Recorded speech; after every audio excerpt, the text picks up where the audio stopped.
నిన్ననే మనం విశ్లేషణ చేసుకున్నాం. రేవంత్ రెడ్డి గారి వ్యాఖ్యలపైన విశ్లేషణ చేసుకున్నాం.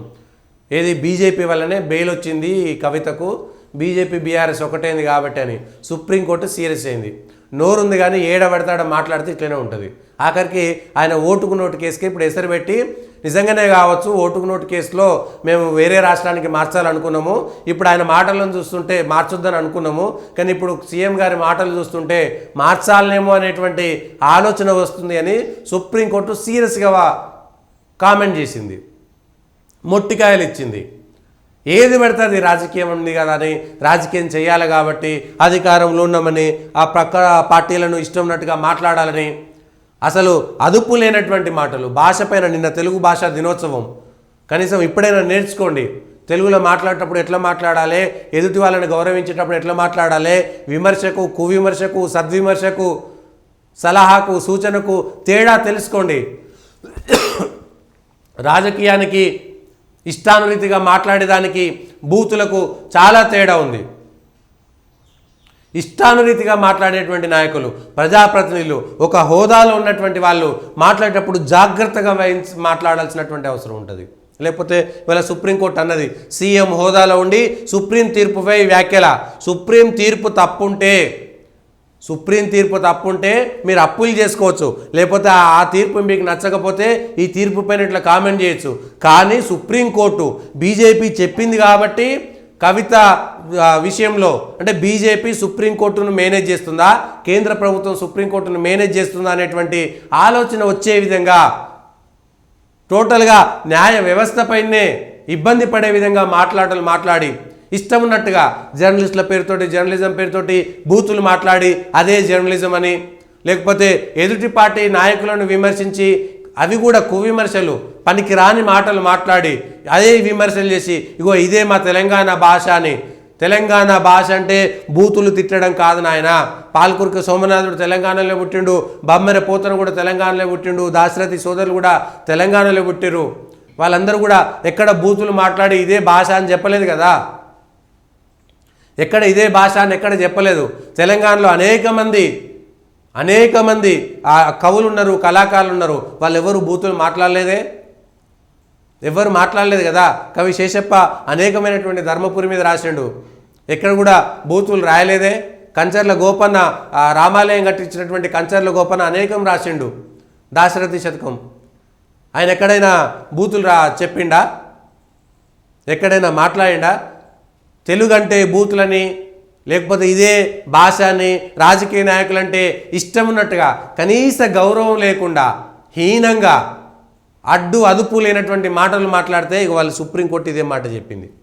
మీరు విమర్శలు చేయొచ్చు, రాజకీయ విమర్శలు చేసుకోవచ్చు, కానీ మీరు సుప్రీంకోర్టు కూడా అందులో లాగిరు కదా. లాగినందుకు తగిన శాస్తి జరిగిందా లేదా? ముఖ్యమంత్రి ఉండి అలా ఎట్లా మాట్లాడతారు? రాజకీయ పార్టీలతో సంప్రదించి ఆదేశాలు ఇవ్వాలా? న్యాయమూర్తులను అవమానించేలా ప్రకటనలు చేయకూడదు. అలాంటి వ్యాఖ్యలతో ప్రజలతో భయాందోళన కలగవచ్చు. ధైర్యం ఉంటే మా తీర్పులపై గౌరవం లేకుంటే విచారణ మరెక్కడైనా జరగనివ్వండి. Justice B R Gavai, justice K V Viswanathan వ్యాఖ్యలు. ఓటుకు కోర్టులు కేసు విచారించిన త్రిసభ్య ధర్మాసనం కొత్తగా ప్రత్యేక పబ్లిక్ ప్రాసిక్యూటర్లు నియమిస్తామని స్పష్టీకరణ. తదుపరి విచారణ సెప్టెంబర్ 2కు వాయిదా. న్యాయ సూత్రాల్లో స్పష్టంగా ఉంది. మీరు ఎవరైనా సరే అది న్యాయం కాదు, ఇచ్చినటువంటి తీర్పు న్యాయంగా లేదనుకుంటే అప్పీల్కి వెళ్ళొచ్చు, పైకోర్టులో వెళ్ళొచ్చు, సుప్రీంకోర్టులో తిరిగి మళ్ళా రీఅప్పీల్కి వెళ్ళొచ్చు. దానిపైన న్యాయమూర్తులతో చర్చలు చేయొచ్చు, న్యాయవాదులతో చర్చలు చేయొచ్చు. దానికి సంబంధించినటువంటి అంశంలో ఇవాళ మీకు నిజంగా తెలంగాణ సర్కారుకు చిత్తశుద్ధి ఉంటే కవితకు సంబంధించినటువంటి అంశంలో తెలంగాణ సర్కారు ఇంప్లీడ్ అయ్యి కవిత ఇట్లాంటిదే, ఇగో ఓటుకు నోటు కేసు జరిగింది కాదు, ఏది లిక్కర్ కేసు జరిగింది, ఆ లిక్కర్ కేసులో వీళ్ళంతా దొంగలే, ఇగో ఇక్కడ ఇట్లా పెట్టుబడులు పెట్టిరు, వాళ్ళ ఆస్తులు ఇంత లేవు, నిజమే అని మీరు ఇంప్లీడ్ అవ్వండి. అక్కడ కేజ్రీవాల్ను శిక్షించవచ్చు, మనీష్ సిసోడియాని శిక్షించవచ్చు.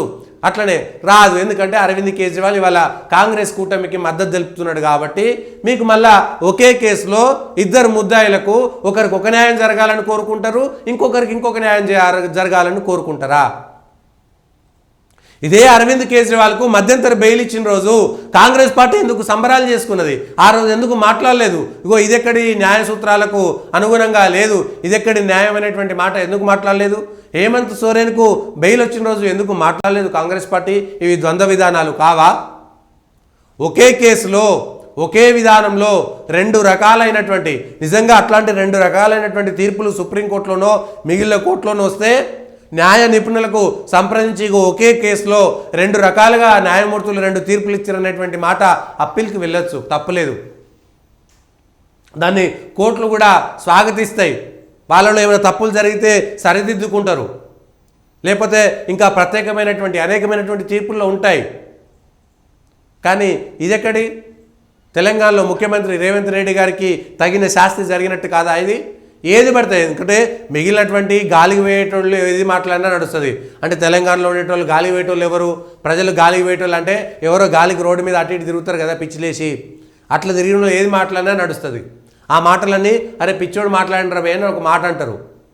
రోడ్ల మీద అటు ఇటు ఏం పని లేక పిచ్చోళ్ళు పోయి రోడ్డు మీద ఒట్టిగానే కనబడ్డోళ్ళందరినీ తిడుతుంటారు, వాళ్ళకి వీళ్ళకి సంబంధం ఉండదు, కానీ ఏదో రెండు మాటలు తిడతారు, ఎందుకంటే వానికి పిచ్చి కాబట్టి.